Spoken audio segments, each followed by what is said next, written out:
예, 오늘 설교 제목이 게하시 게이트입니다. 왜 이름을 붙였느냐? 사건 사고가 있을 때 최순실 게이트 이렇게 명명하기 때문에 저도 한번 게하시 게이트라고 한번 붙여봤습니다. 우리 몇 주 전에 설문조사를 했는데 조금 설교자인 저한테 요청했던 것 가운데 뭐가 있었냐면은 야고보서처럼 좀 현실적인 설교해 주세요. 말씀이 조금 더 구체적으로 적용될 수 있는 그런 부분이 있었으면 좋겠습니다. 이런 설문지를 보니까 또 나라가 이렇게 어지럽고 힘든데 우리는 기독교인으로서 어떤 마음을 가져야 될 것인가? 그러한 생각이 들었습니다. 그래가지고 고민 끝에 성경에서 인물을 찾아보니까 게하시가 게이트를 일으켰더라고요.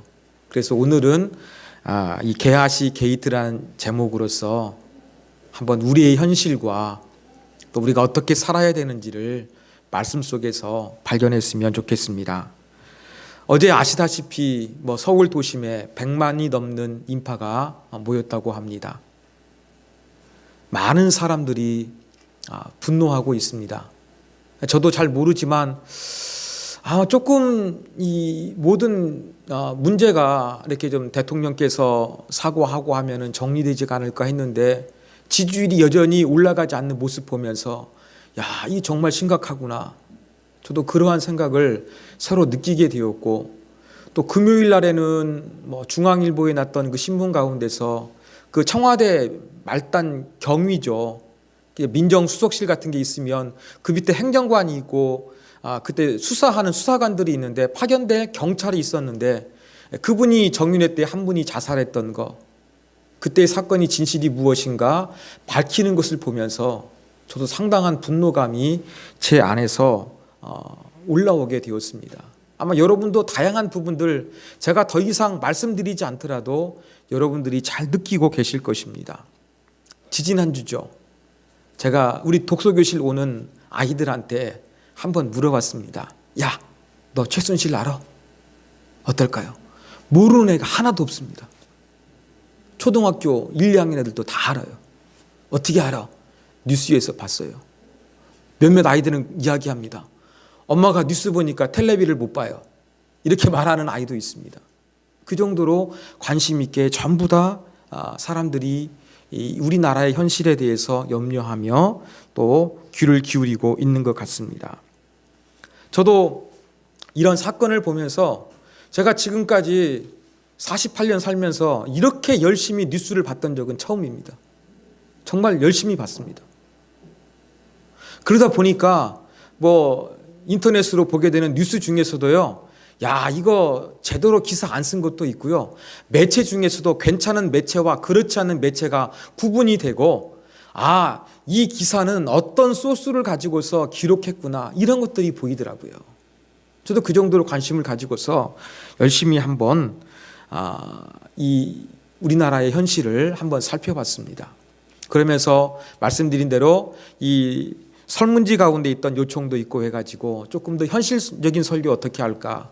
그러면 이러한 우리나라의 현실과 연결 지어서 한번 우리 삶을 돌아보자.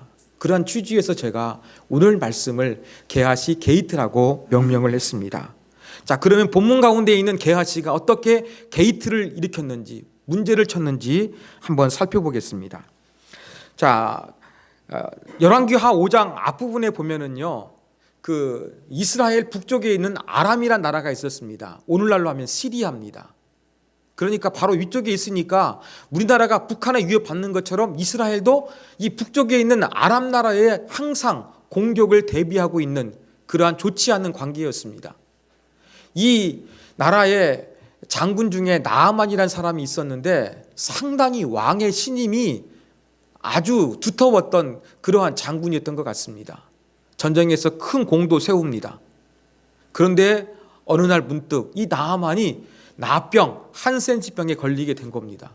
우리 지난주일에도 한센치병 얘기했는데 오늘도 우연히 또 이렇게 한센치병을 이해하게 되었습니다. 나병에 걸렸습니다. 아시다시피 전염되기 때문에 고위 공직자라 하더라도 아무리 왕의 총애를 받다 할지라도 이제 국정에서 물러날 수밖에 없는 그런 상황이었습니다.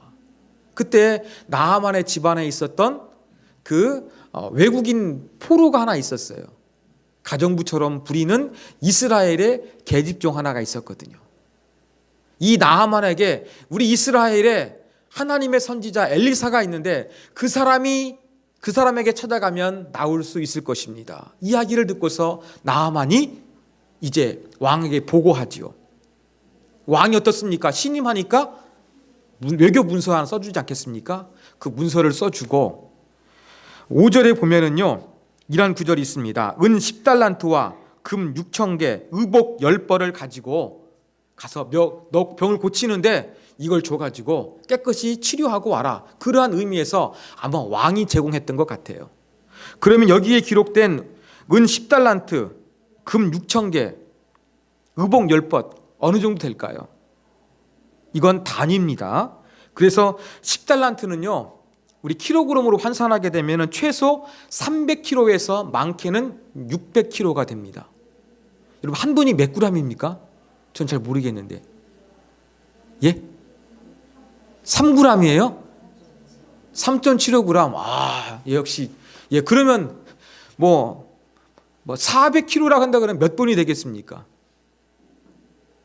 은이 그 정도 됐고요. 그 다음에 금이 69kg. 엄청나지요? 그 다음에 외투. 겉옷이 그 당시 상당히 중요했거든요. 좋은 외투 2벌. 이것을 가지고서 병을 낫기 위해서 엘리사를 찾아왔던 것입니다. 엘리사에게 순종해서 조금 중간에 화도 났지만 끝까지 순종해가지고 나하만이 병을 나았습니다. 얼마나 감사한 일입니까? 왕이 준 이러한 엄청난 상상할 수 없는 많은 금액, 이 보물이 없다 할지라도 그냥 내 병을 맞게 되면 얼마나 고마웠겠습니까? 감사한 판에 왕이 준 엄청난 선물이 있으니까 이것을 가지고 엘리사에게 사례를 하려고 했던 거예요. 근데 엘리사가 어떻습니까? 받지를 않아요. 엘리사는 하나님의 능력을 나타내는데 목적이 있었기 때문에 사사로이 이러한 금액을 받지 않고 그냥 돌려버린 거예요. 돌려보냈던 겁니다. 그런데 이러한 가정을 끝까지 잘 목격했던 한 사람이 있었습니다. 그게 누구냐? 게하시예요. 게하시는 엘리사의 그러한 몸종이었습니다. 사환이라고 하죠. 몸종이었습니다. 그래서 가까이 엘리야를 모시고 나하만이 낫게 되고 그 나하만이 가져왔던 엄청난 그 보화들을 그대로 가져가게 되는 걸 보면서 안타까운 탐욕의 마음이 작용하게 된 것입니다. 아니, 나병 걸려가지고 격리되고 아무리 왕한테 신임을 받아도 이제는 저 격리돼서 그냥 비참하게 살아가야 되는 그 인생인데 병 고침을 받게 되었으면 당연히 하나님께 영광을 돌려야지 왜 물질 하나도 드리지 않고 그냥 가느냐, 이러한 생각이 들었나 봅니다. 그래가지고 게하시가 그 돌아가는 나하만 장군을 쫓아갑니다. 쫓아가가지고 뭘 이야기합니까? 그 전에 그의 마음 가운데 흔들림이 있었습니다. 20절 보십시오. 스스로 이르되 라는 구절이 있어요. 자기 스스로 생각하는 거예요. 나하만이 여기서 공짜로 돌아가면 안 된다. 이러한 생각이 들어가지고 자기 합리화하는 과정을 갖고 있는 것입니다. 그러면서 20절 또 어떤 구절이 있느냐? 자기 생각을 합리화하는데 뭘 이야기합니까? 여호와께서 살아계심을 두고 맹세하노니 이렇게 이야기하는 거예요. 하나님의 이름까지 들먹이면서 이제 나하만을 찾아가서 우리 선지자가 지금 올라왔는데 아주 가난합니다. 그래서 우리 주인이신 엘리사 선생님께서 은 달란트 1개와 외투 2벌을 원하십니다. 그러니까 나하만, 그렇지 않아도 지금 자기가 병을 낫고 돌아가는데 아무런 살해를 못했거든요. 얼마나 마음이 무거웠겠습니까? 아마 기쁜 마음으로, 즐거운 마음으로 은 1달란트 외투 2벌을 달라고 하는데 어떻게 합니까? 보너스를 주지요. 은 2달란트 외투 2벌을 줍니다. 여러분, 여기서 지금 게하시가 요구하고 있는 것은요 11조도 안 되는 거예요. 그렇죠? 11조도 안 되는 작은 분량을 요구해가지고 나귀에게 안장을 지어주니까 그걸 가지고 옵니다. 자, 그런데 여기에서 게하시의 위상이 달라집니다. 제가 말씀드린 대로 게하시는 엘리사의 몸종이었어요. 그런데 나하만으로부터 그 은 2달란트와 옷을 2벌 받아가지고 나귀에게 싣고서 자기도 사환을 부리고 옵니다. 자기 밑에 몸종이 생긴 것입니다. 나름대로 위상이 높아진 거예요. 그리고 가까이 와가지고 자기 집에 먼저 사환 몸종들은 다 보내버리고 자기 집에 받았던 물건 숨기고 엘리야 옆에 나타났습니다. 엘리야가 묻습니다. 게하시야, 너 어디 갔다 왔니? 아, 선지자님, 저 다녀온데 아무 데도 없습니다. 가만히 있었습니다. 그때 이제 선지자가 이렇게 이야기를 하죠. 그 부분은 제가 뒤에서 설명을 드리겠습니다. 자, 여기에 게하시가 욕심에 이끌려가지고 그 사고를 일으키게 됐다는 거, 지금까지 제가 말씀을 드렸습니다. 자, 우리나라에서 벌어지는 현실도 제가 볼 때에 탐욕 때문에 이루어진 것이라고 명명할 수가 있을 것 같습니다. 세 사람을 제가 말씀을 드리겠습니다. 여러분 잘 아시는 것처럼 최순실 씨, 정말 끝이 없습니다. 여러분 교육계, 체육계, 문화계, 의료계, 자기 다니는 미장원, 그 다음에 재계, 헬스클럽, 관계없이 전부 다 그렇게 이 사람과 연결된 사람들이 그 특혜를 받았던 것들이 나타나게 되었습니다. 끝이 없습니다. 그냥 아무런 나라의 직분도 가지고 있지 않은 조금 잘 사는 강남 아주마였는데 나라를 완전히 벌집 쑤시듯 완전히 그렇게 엉망진창으로 만들어 놨습니다. 여기에 우리가 분노하고 있잖아요. 제가 보건대요, 조금 시간이 지나면은요, 우리 역사 사극에서 재미있는 단골 소재가 바로 장희빈이었잖아요. 제가 볼 때는 그 이상 일어나는 아마 대하 드라마가 나올 것 같아요. 대를 넘어가지고 40년에 걸려가지고 이 나라에 대해서 여러 가지 사건 일으킨 거, 이거 드라마, 영화, 아마 대하 시리즈로 막 만들어질 것 같습니다. 그 정도로 큰 사고예요.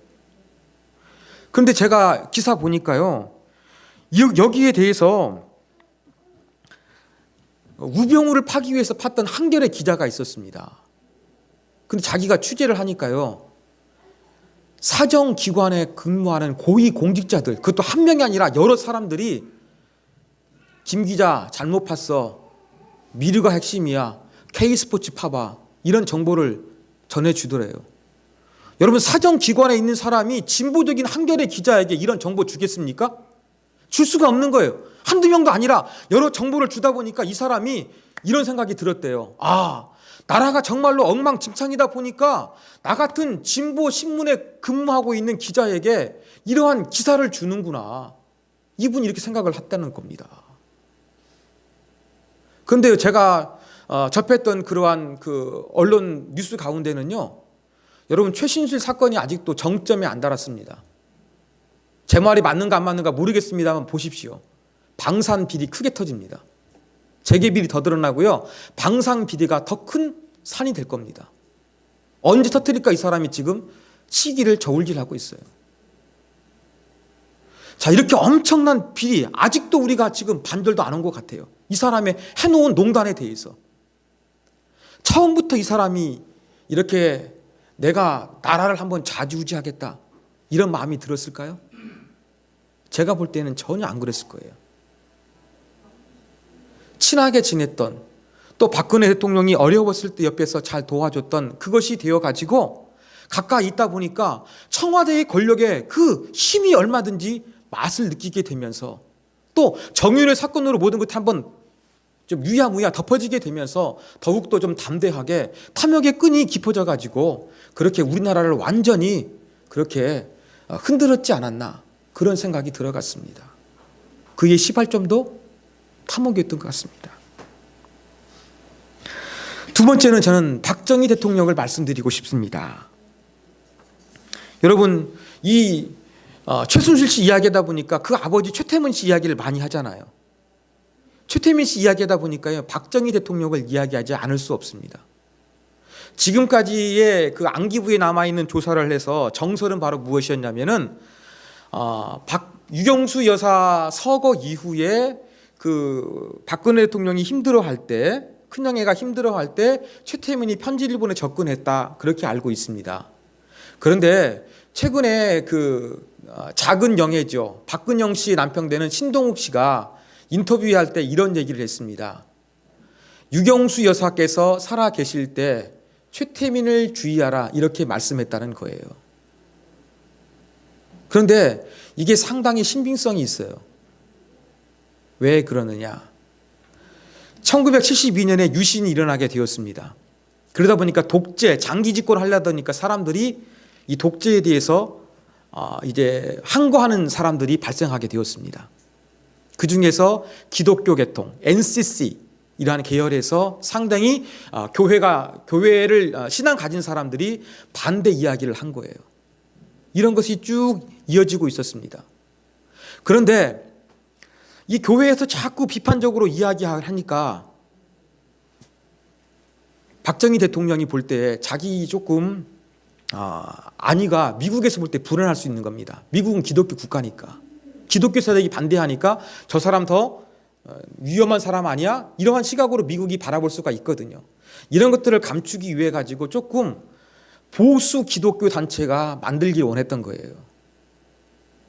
그 당시에는 한기총이라는 보수 단체가 없었습니다. 그러면서 박정희 대통령이 이 자기를 반대하는 이 진보적인 기독교에 대항하기 위해서 좀 반공의 열심인 그러한 기독교 세력이 필요하게 된 겁니다. 그러한 인물로 사용된 인물이 누구냐?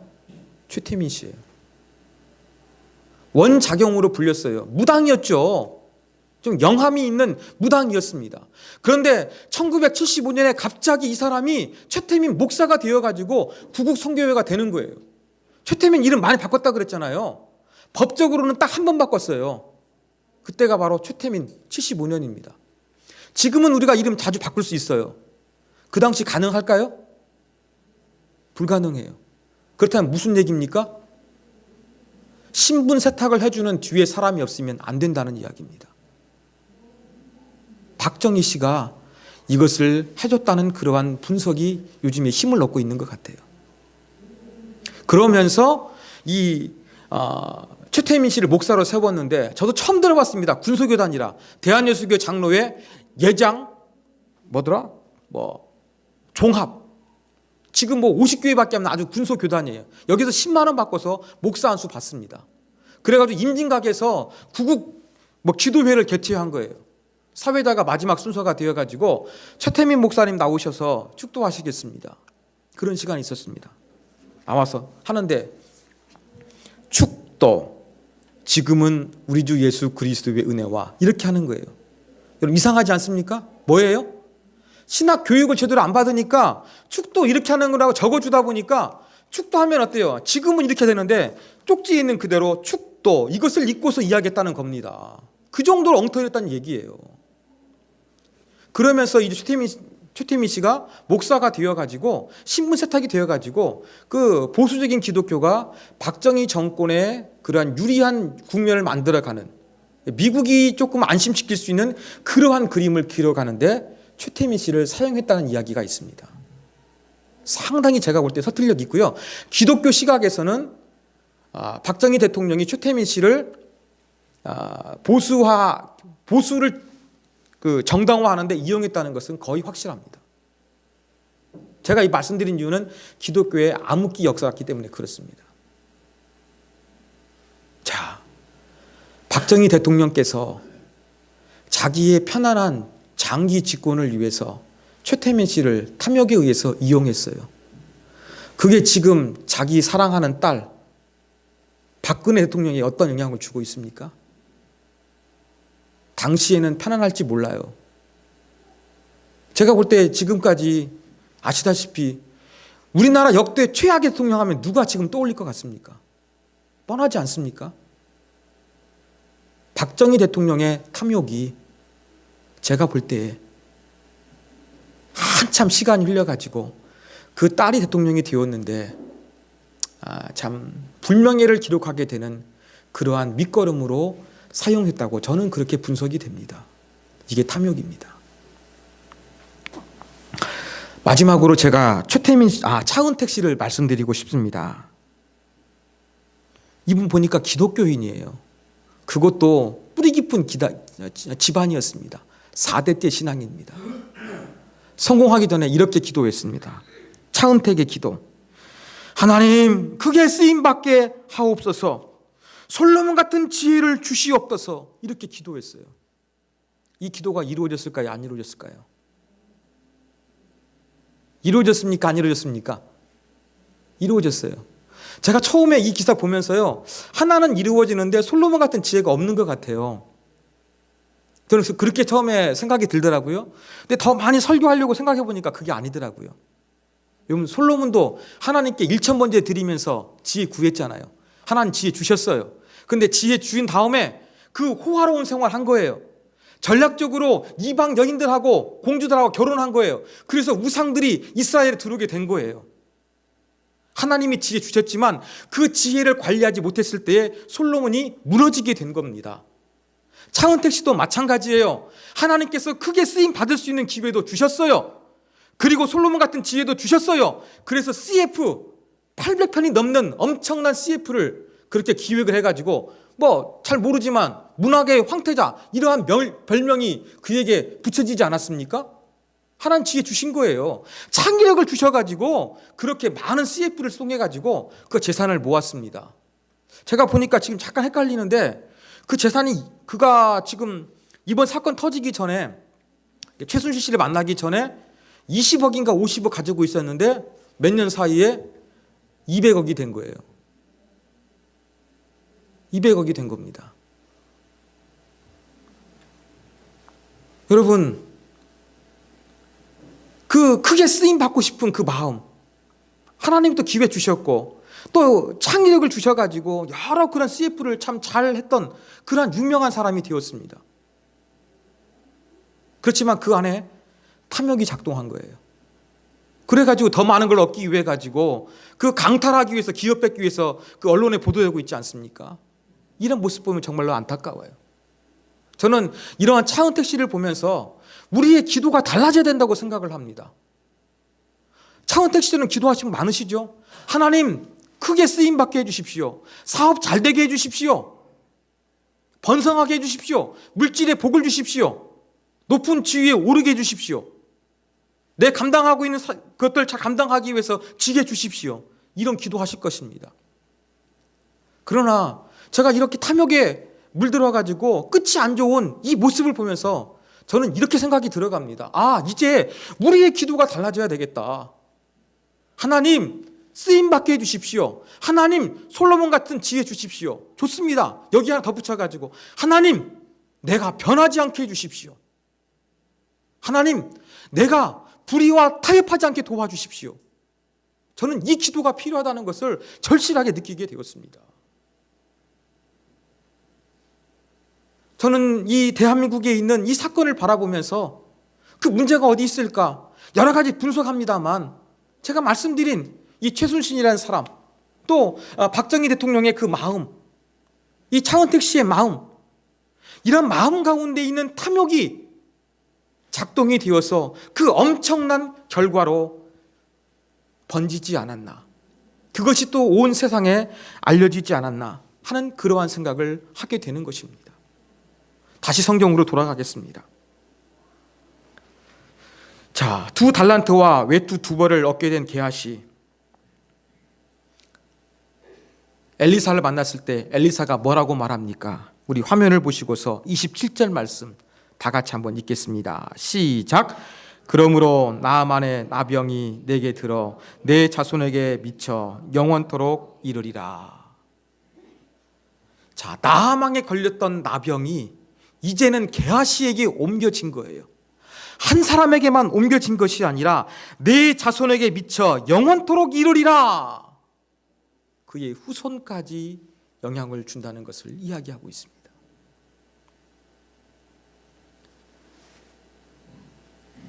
오늘날 한국에서 이루어진 탐욕 현실도 어떻습니까? 그 욕심에 물들어서 법을 어긴 자 천하에 드러나게 되고 그 말로가 얼마나 비참하게 되었습니까?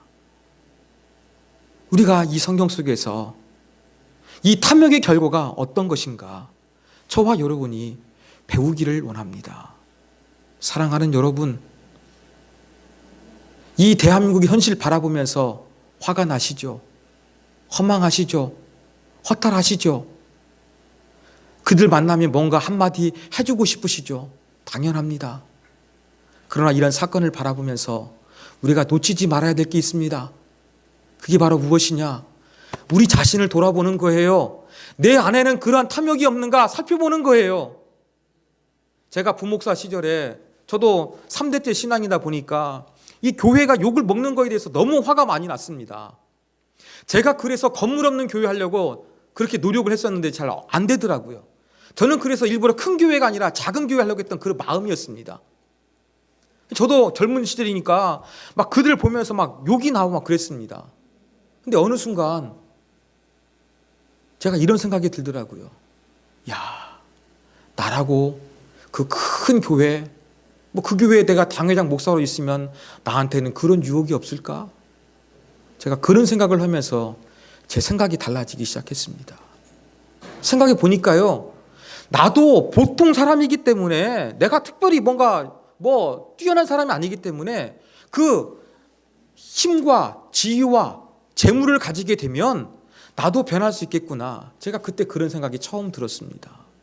사랑하는 여러분, 우리는 이러한 거에서 마땅히 분노해야 됩니다. 그러나 우리는 우리 자신을 돌이켜봐야 됩니다. 나도 그러한 위치에 있으면 나는 어떻게 행동할 것인가? 한번 여러분 묵상해 보십시오. 생각해 보십시오. 권력 앞에 물질 앞에 한없이 무너지는 것이 인간 존재라는 것을 바로 다른 사람이 아니라 최순실이 아니라 바로 나라는 사실을 우리가 분명히 기억해야 되겠습니다. 이게 바로 저와 여러분이 놓치지 말아야 될 교훈이라고 생각합니다. 그렇기 때문에 사랑하는 여러분, 이 탐욕에 물들지 않기 위해서 여러분 내가 높은 자리에 오르지 않더라도 일상의 매일매일의 삶 가운데서 여러분의 사업장, 여러분의 직장, 여러분의 가정, 여러분과 만나는 사람들 가운데 여러분이 탐욕으로 행하지 않기를 원합니다. 여러분의 있는 삶의 자리에서 정직한 그리스도인이 되기를 간절히 원합니다. 이러한 것들이 이루어졌을 때 이 대한민국의 시스템도 더 온전히 돌아가게 될 것입니다. 얼마나 안타까운 현실입니까? 가장 근본적인 것은 사람의 마음으로부터 시작이 됩니다. 오늘 현실들, 오늘 본문 가운데 나타난 게하시의 모습을 통해서 하나님, 탐욕의 마음이 내 삶을 좌지우지하지 못하도록 붙잡아 주시고 막아 주시옵소서. 그리고 이러한 마음으로 대한민국 사람들이 새로워져서 정말로 정의로운 나라가 되게 하여 주시옵소서. 이렇게 기도할 수 있는 저와 여러분이 되기를 간절히 소망합니다.